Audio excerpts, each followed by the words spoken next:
tere, minu nimi on Kristiina Heinmets ja te kuulete ajakirja Eesti Naine podcasti. Tänane saade saab olema meil inglise keeles, sest stuudios on naine, kes on pärit Ukrainast. Inglise keel on see, mida me mõlemad valdame ja suudame tänase saate läbi viia nendel teemadel, mis on väga keerulised. Milline saab olema täna saade, milline saab olema tema lugu, rullub lahti meil hetke pärast. Nendele kallitele kuulajatele, kes võib-olla ei ole inglise keeles nii väga kodus, siis nendele ma kirjutan lahti selle kirjapildis ning see ilmub samamoodi, kui ilmub podcast, ilmub see pikem artikkel ka ajakirja Eesti Naine veebi keskkonnas. Seega tere tulemast Anne, kes on siis pärit meil Ukrainast ja ma alustan nüüd selle intervjuu jätku inglise keeles. Hello Anne and thank you for coming for this podcast and let's start it in English. This is my first podcast in English, so I'm super nervous and as already from the start I had to restart several times because I think my heart is pumping to do something it's new. And thank you for coming. Thank you very much. So, tere hommikust, minu nimi on Anne and this also it is my first interview in English, so I'm nervous too. And first of all, I should say that I'm feeling this support of Estonian people and thank you so much. It was so huge support we felt from the first day being here. So, I should tell you that forgive me all mistakes that I will do during this interview because I'm nervous and for me it is a great honor to be here. So I hope that I'll explain you some things about war, about my life. So my grandfather was totally Estonian. He was born in 1938 in Jõgeva and during half of his life he lived in Estonia and second half of his life he lived in Ukraine and all his second half of the life he was dreaming to come back. And as you understand, now I'm here and we came in the 10th day of the invasion of Russian army to Ukraine. So we are here for 3 months, as Christina told my mom, my son, 5-year-old and me. And all this time I'm feeling this support. I'm feeling people trying to help me, smiling me and trying to get very good advices. Thank you for that, amazing introduction for your story. You said on the 10th day of the war you came to Estonia. What was your first impression and what was basically your first impression when you woke up in the morning and there was a war? The country you were born, you were raised, and there was a war all around you. You know, I think that last 8 years we felt that something could be wrong and we tried to feel different scenarios, options, what we should do in this way. But the day before, the 24th of February, my colleague, she called me and told to get out from Kyiv. And I said that it is impossible for us. We have a little child, we have our house, work, and these circumstances is impossible for us to get out from Kyiv. But all this night was so nervous, I didn't sleep, and when at 4 a.m. I heard these first sounds of bombs, I was shocked because first of all I thought that it seems that it looks like Hitler's bombs fell on Kyiv 8 years before. And we thought that Putin is Napoleon, but we understood it turned out that Putin is new Hitler for all the world. And this day was the illustration of his obnoxious, unabashed things in his head, and the world would be very, very nervous about his behavior when he will be alive. You are the mother, and 4 a.m. when you listen those bombs all around you, what is your first thought? Was your first thought, I have to grab my child, take care of my mom, and just run? Was this your first thought, or what was the first actions you did? Because we who are living certainly in a very solid, very calm country, me most of my life, I do remember the singing revolution and things, but I was still a very young child. I don't have the feeling of the bombs, I don't have the feeling of the tanks, and to feel that kind of thing, being mother of 3 kids, is something, it's most, the situation you would like to avoid in most of the cases. You know, the first second of the war is the first sound, and this is the sound of a bomb. But you feel the hope that maybe it is not the bomb. Maybe it is something like just sound from the street, and the second bomb and the third bomb, and then you understand that that is real war, as in movies, as in articles, as in magazines, and you should do something. First of all, I phoned my parents. I called my nanny, and we decided to get our child out from Kiev, and then we tried to join all our family together and to hope. Was it impossible to put the family together when already the first bombs were in Kiev? Yes, because this air siren, as 80 years ago, as you know from the films, the same sound, and we tried to join together all our family to solve problems of the first day of the war. Where to get food, where to get money because no bank cards, only cash, as you understand. And Ukraine is a modern country, European country, but at the first time of the war we didn't use any bank cards because they were blocked totally, and no food in supermarkets, and we didn't understand the plans where Putin would fell down his bombs at the first day, at the second day. Then maybe in 3 days Putin and his army, they tried to explain where they would fell bombs, something like military objects, but it wasn't true. It was civil objects, and so many people were killed by these bombs. And the second our thought was, will we go from Ukraine second day, or will we wait? Will we hope for quick ending of the war? And we left in Ukraine for 10 days. All this time our Estonian relatives were inviting us to come here, but we had a real hope to feel this quick ending, quick finish of the war, and we lost our hope maybe at the second day when we understood that we'll have no good results of negotiations between Russia and Ukraine, and big false all around us is false. How did you manage to get out of the Kiev on the 10th day? Because the first days were very crucial. A lot of the roads were sort of closed. It was like sort of closing all different kind of areas. It was almost impossible to get out. Or how you managed to get out of there? Did you took a car? Did you took a some kind of a bus, or what was your plan to get out from the country? We had a car.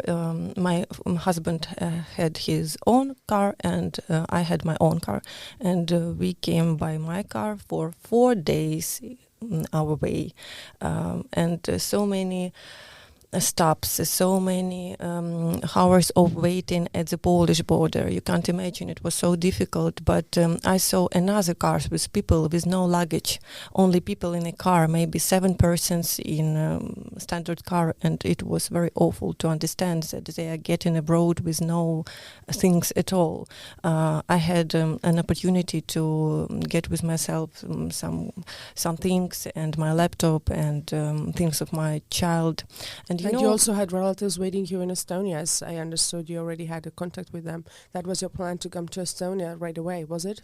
Yes, and I'm a very successful person that I had so many relatives here, and so kind relatives, and they invited us, and they said you should go as quickly as possible, as quickly as you can. And I feel that we had some kind of innate inclination to survive wherever we are. Mm-hmm. And it was very terrible road, very awful, very disgusting circumstances, and very different thoughts in our heads. But we tried to get here so quick as we could. And Did you fear that you're driving in Ukraine and you might be bombed by the Russians? You're in the middle of the road, and maybe an airplane goes and there is a bomb on your road and you will be dead. Did you have that kind of fear? Every person who is a refugee felt this every second during the way.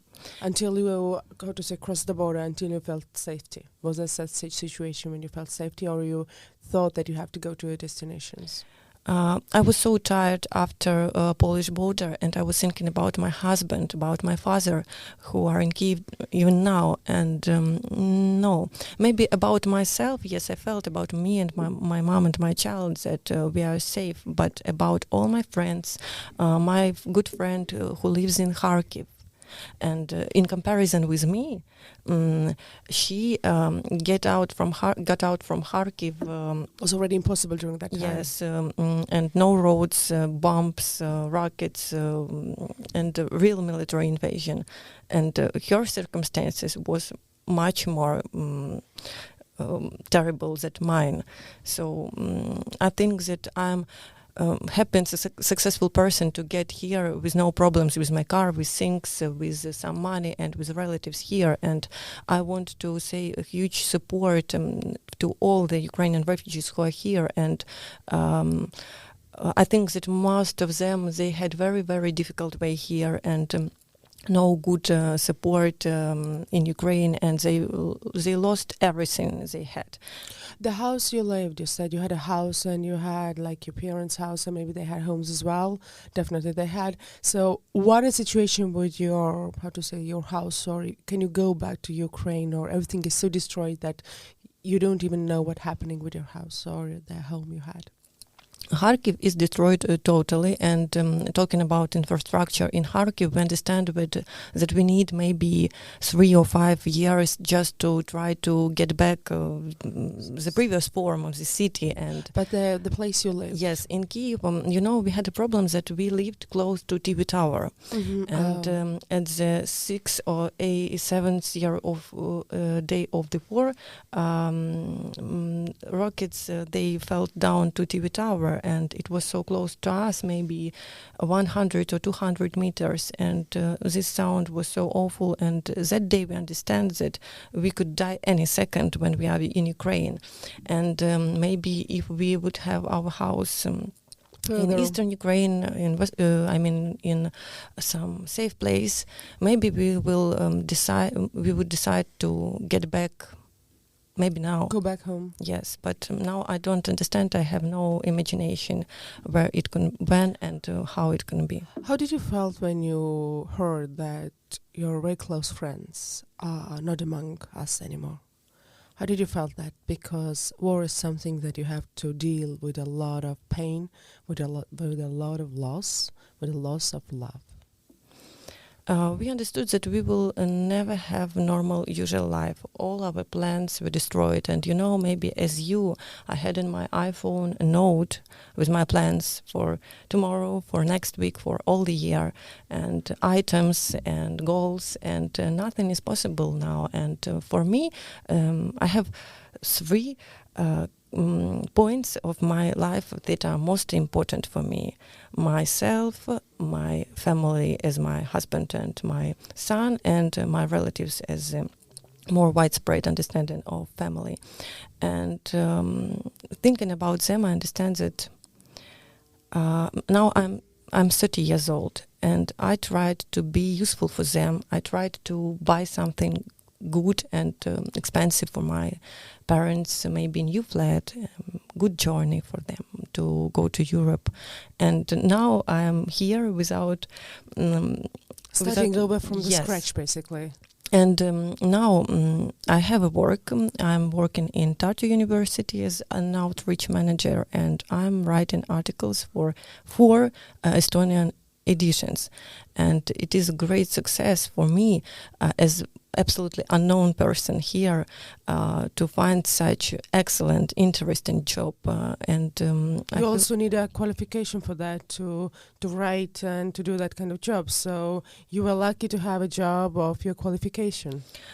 Thank you, but I met too much very good people here in Estonia, and they tried to explain me how to work here, how to make materials that would be useful and interesting for Estonian people. And for Eesti9 I wrote an article about who we are, Ukrainian refugees, and now I'm writing a continuation to this article. I will try to explain what do we feel after 100 days of being here and our plans and so on.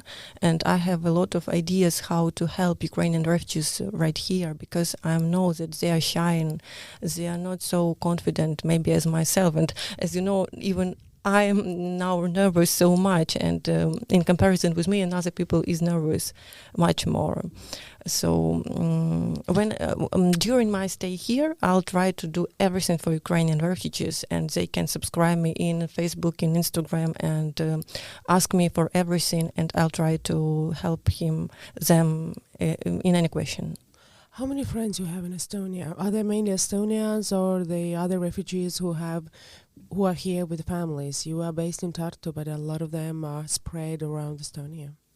We have different chats in social medias, and we have a conversation there about Estonia, about work, about traveling, about all the problems we have. So I'm trying to keep in touch with every Ukrainian refugee, maybe in Tartu and some of them in Tallinn. But when I'm recording interviews with them, I'm crying all the time.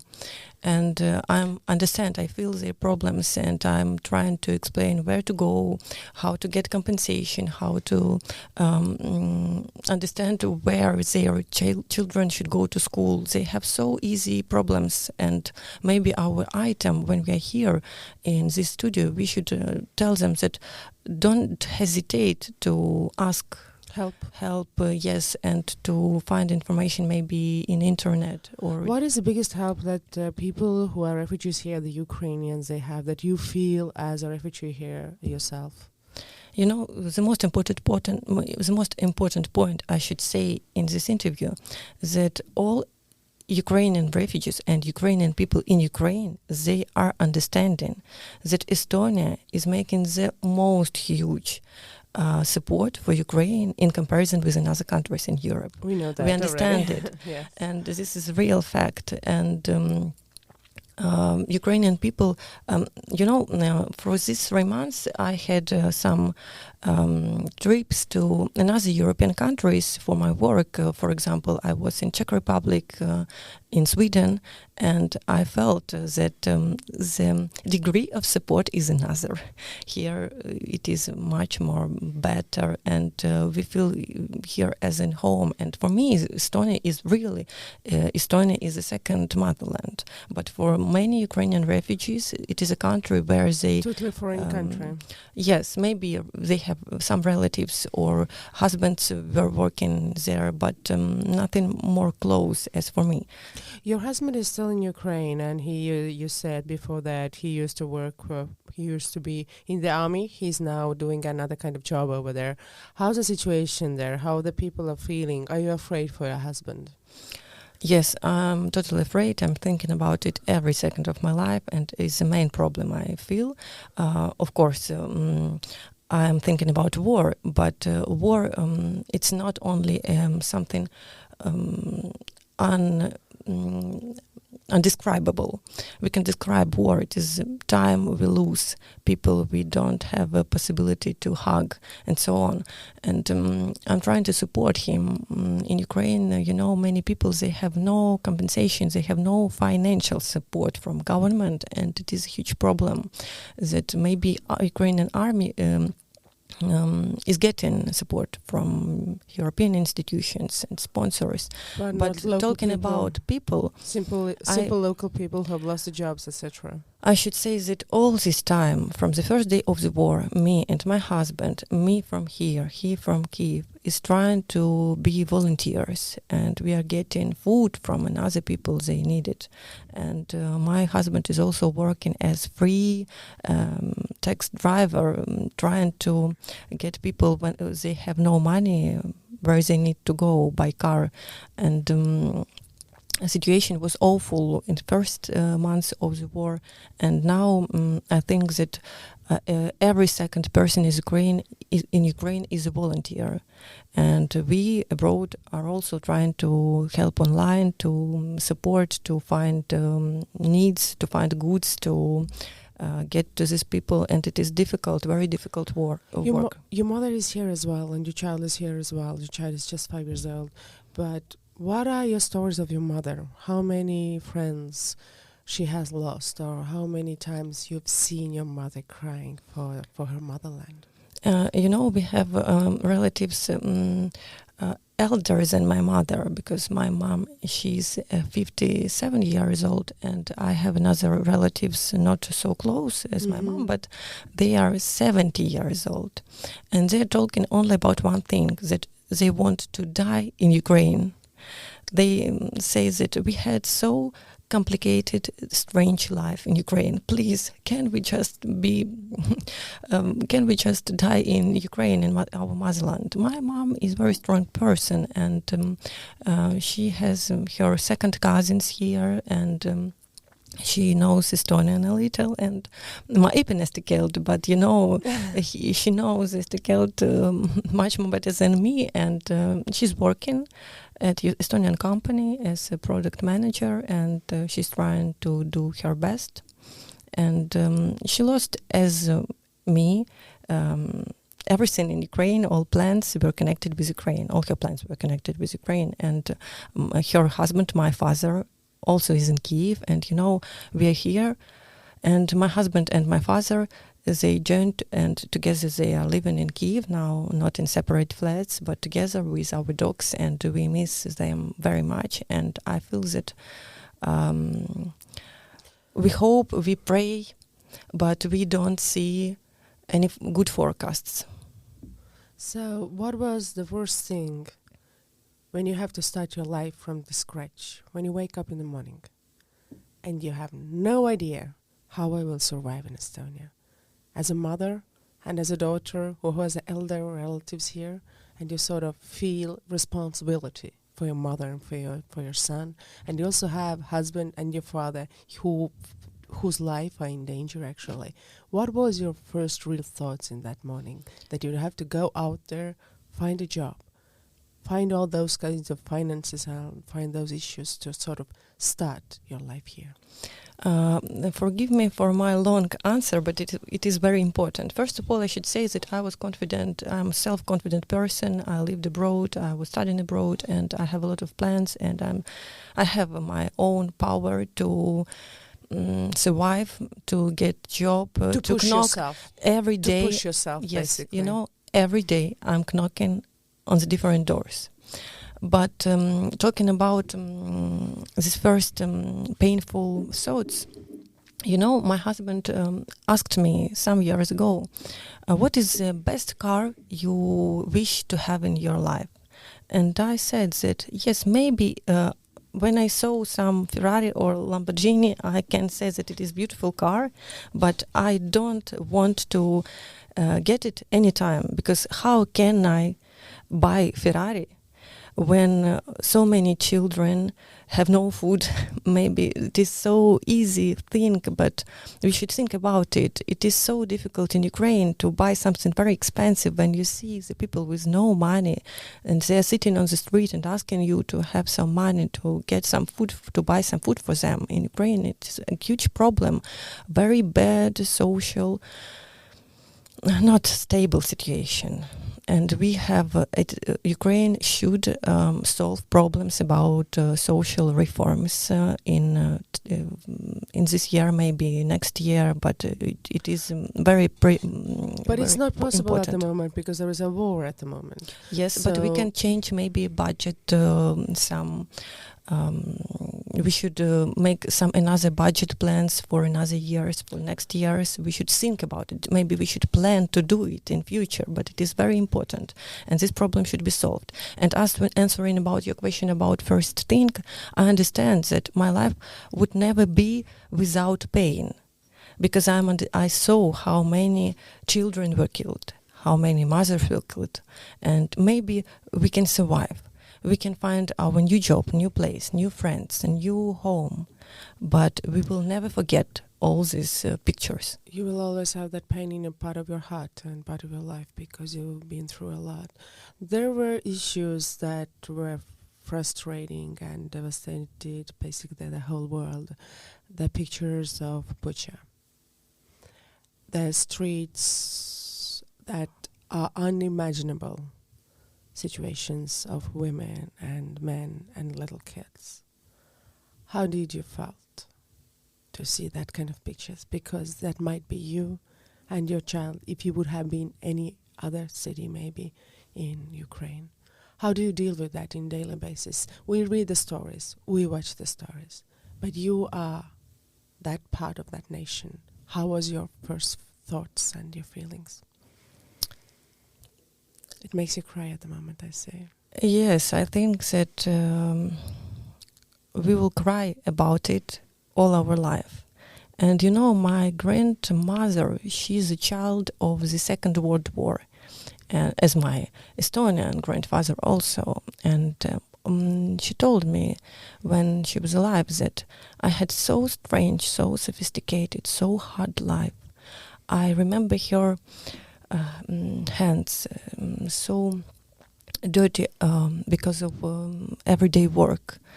And I'm 30, and I'm talking about the same thing, that so strange, so hard, so sophisticated, so complicated, so painful life. But I'm 30 and I live in the 21st century.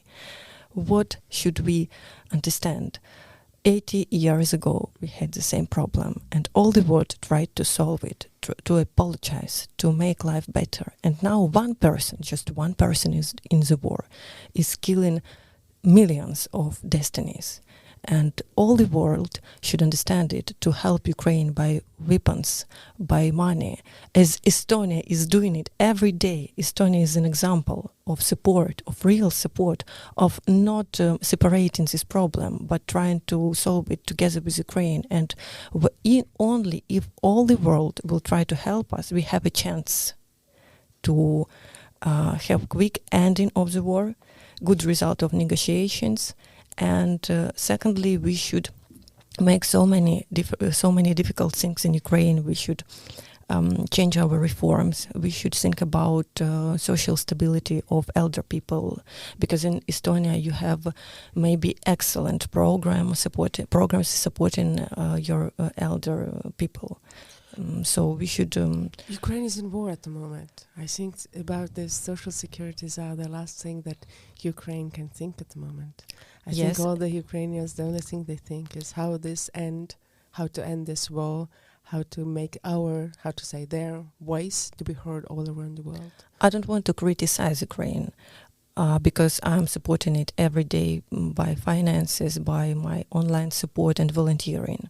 But I worked in a policy, in a political sector for all my life, in a political journalism and so on. And I understand that for Ukraine it is a challenge to win the war and to change everything that was worst, was bad, was corrupted. And I pray that Ukraine will get this chance and use it only right way. And I, as a political journalist, a political consultant, as a citizen of Ukraine, I'll do everything. But I would blame everyone who will not do it for Ukraine. But still, going back to this Pusha situation, how did you felt? Do you have close friends who went through that situation, that they sort of survived that violence that were against the woman in Ukraine? You know, in Ukraine I have many persons who are trying to be my friends, but you know, I'm very grateful for them. But my friends are in Kyiv, my friends are in Ukrainian army, my friends are in my home, and I'm so thankful for Estonian people. But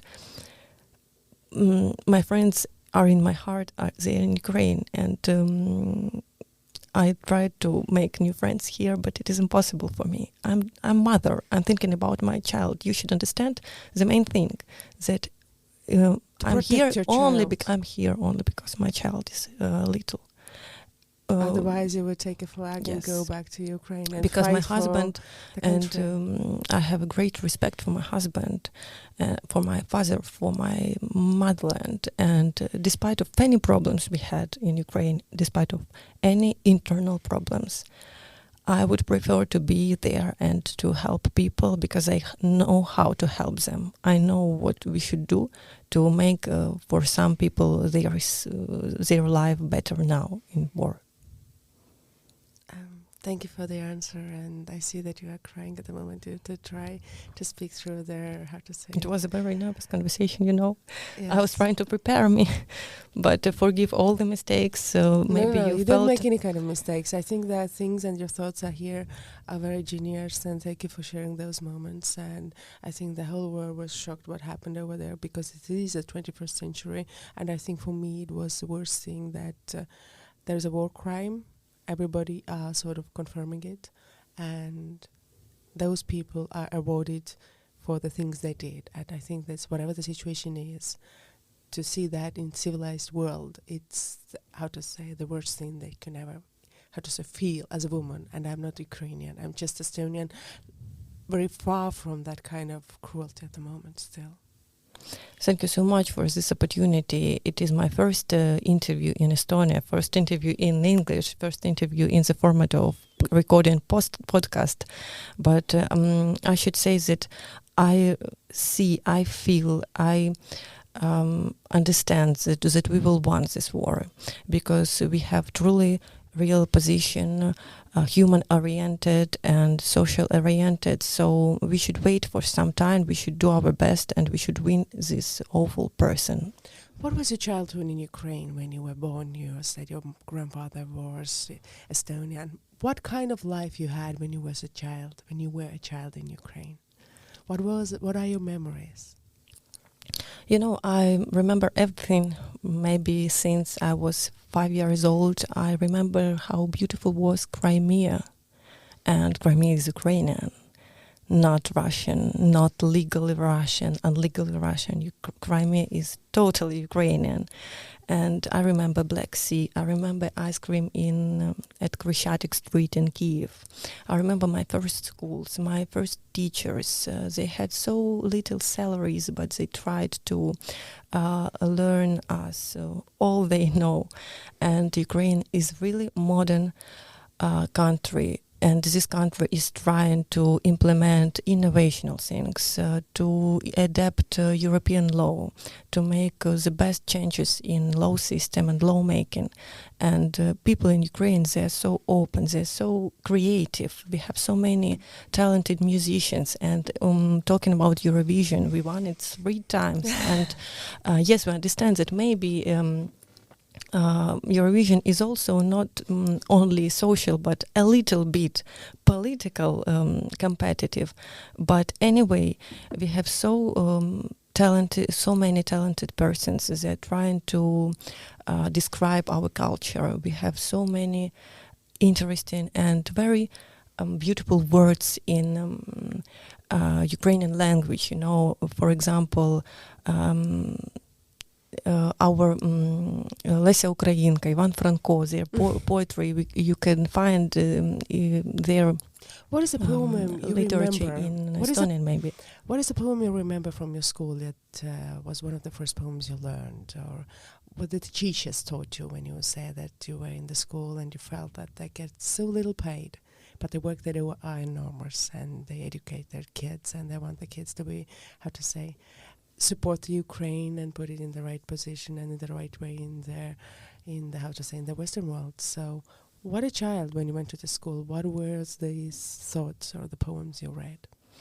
You know, talking about children and school and educational system in Ukraine or here in an online format, I should say one thing, that the main thing we should feel, we should understand that we can believe only real resources, not propagandical, some false resources and speeches of unabashed politicians, only real facts. And school, for all the children, it is a place of magic and place of new goals, of first attempts to understand this world. What were your first attempts or the goals you remember from your childhood that you, as a woman and as a young girl, wanted?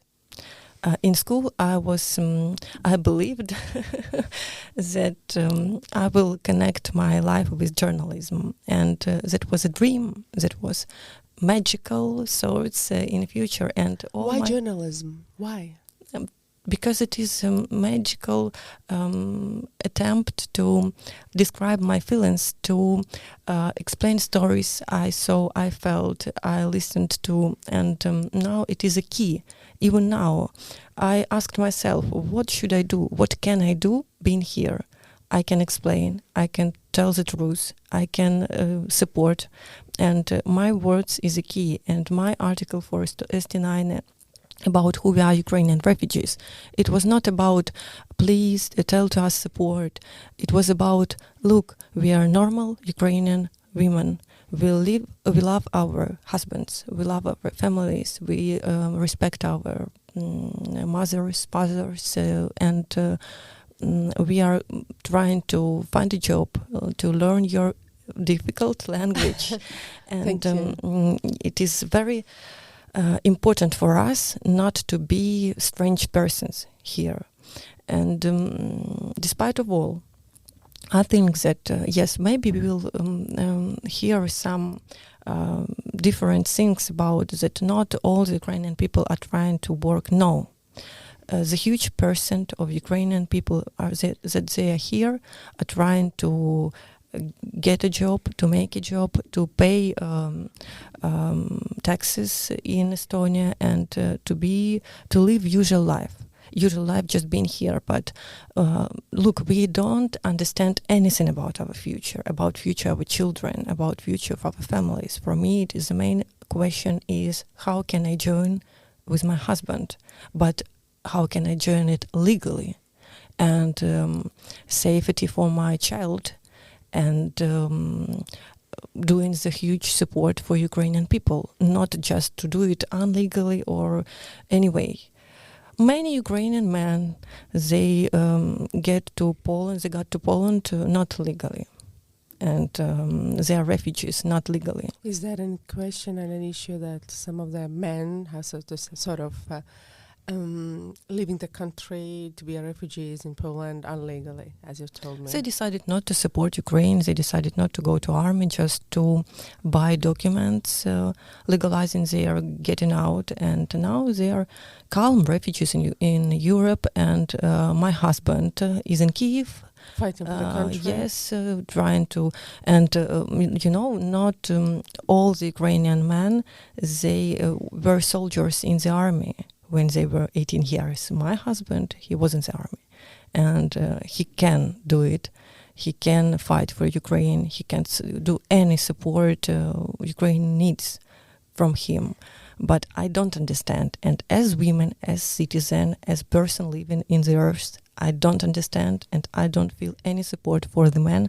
They left Ukraine in wartime. And as journalist, I will have not positive or non-negative position. I will feel only negative position, and I will describe it in my article. So sorry for it, but it is true.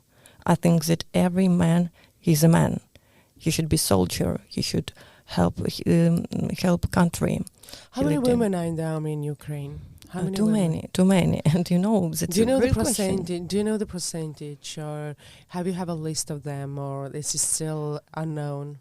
Now in Ukraine we have two part of all the people that are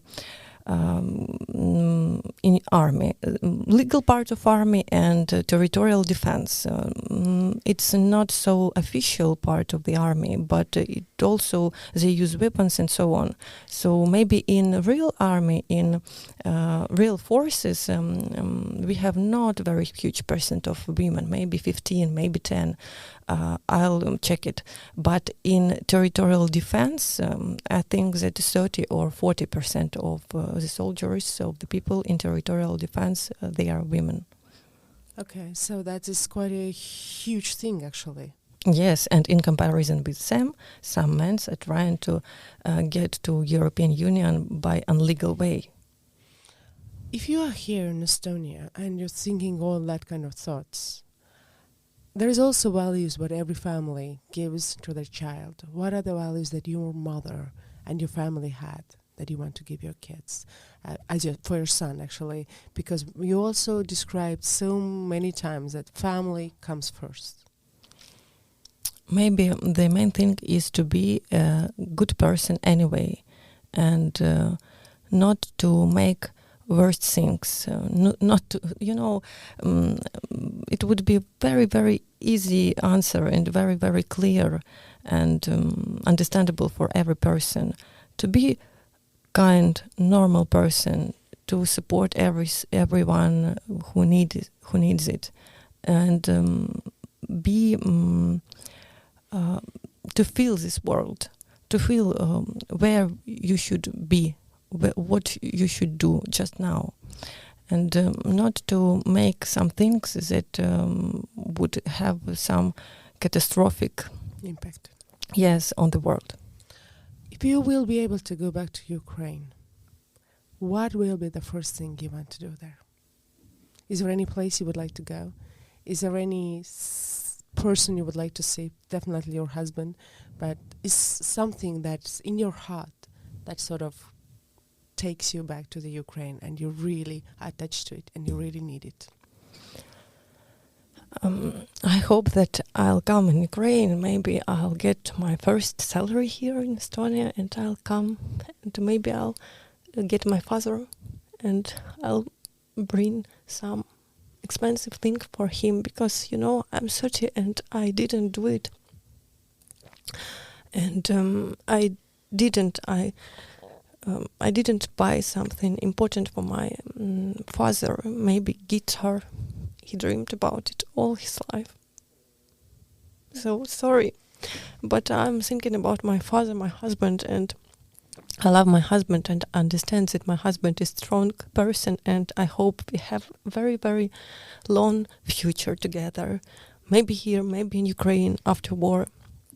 But my husband, my father, he's 57 years old, and he did everything for me, for my child, and my destiny as a woman is not so easy, and I don't like to tell the details, but my parents, every day of their life, they supported me, and I think that I should support them, and I hope that I will have time to support them, to make maybe one present for them, but very, very expensive, maybe in comparison with another presents I did, and I hope that they will enjoy it. I hope to see them, to hug my father, to hug my dog named Sherlock. He's Jack Russell Terrier, and I hope that everyone would be survive, and I hope that the children would not be killed in Ukraine. Maybe that's the main dream I pray for. I pray for that you will be able to see your father and your husband, and if you will be able to buy that guitar from Estonia, and you will be able to travel back to Ukraine, and you give that guitar to your father, can you just please send me the video when he's getting the guitar and he's playing his first song, the first note on that guitar? What will be that song? First song? I think it would be Scorpions, Smoke on the Water. So I hope that your father and your husband will do the smoke in Ukraine very high level, so you will be able to do all your dreams and fulfill them soon. Thank you so much. And I was shocked when I got an invitation for you. You have so popular program, and my story, it is so unusual, maybe not about huge success or fashion or something very available, but for all the world. I think that if we can support one people, maybe this destiny would be saved. And I should say that maybe I'll try to make some subtitles in Russian to understand our conversation, but the main thing is to be to help when you feel that somebody is asking for this help. And so many persons in Estonia, they tried to help me when I wasn't asking about this help, and it was a huge support, and thank you so much. And I'll do my best here, and it is my chance to maybe improve my English, English language, Estonian language, so difficult but so interesting. And English is amazing. You are an amazing person, and I'm really glad that somehow life made us to, connect in this podcast to make this interview. And I really have to thank you for all the thoughts and your authentic things, because the issues that we tried to sort of touch with our talks was not easy. There are situations that you've cried so many times, and thank you for all the things. And I hope, and I cross my fingers, and it makes me very humble towards my life that I've had and I will have in the future, that your story is something amazing. And every person in the world is a story, and we are the ones who are writing it right way or wrong way, but to be truthful to ourselves and to do it in the right way, the way you do it at the moment. Thank you for the interview. Thank you so much. Thank you. Aitäh teile, kallid kuulajad, kes te olite tunnikese siis meiega. Selline teistmoodi intervjuu, aga mitmed küsimused, mis puudutasid vist Anne südamed sellistelt, et ta nutis, ka nutsin mina, neid pisaraid te kahjuks ei näe ja täna meil videokast ei olnud. Aga siin saates on palju tundeid, palju emotsioone, palju asju, mida ei suudetud sõnadesse panna, sest sõda on midagi, mida me keegi kunagi kogeda ei tahaks. Aitäh teile, kallid külalised, aitäh teile, kallid kuulajad, ja kohtume teiega taas nädala pärast uue saate, uue külalisega, ja saade on ikka saadaval ja kuulataval tasku Delfi keskkonnas, Spotify's ja SoundCloudis. Kohtume teiega, nägemist!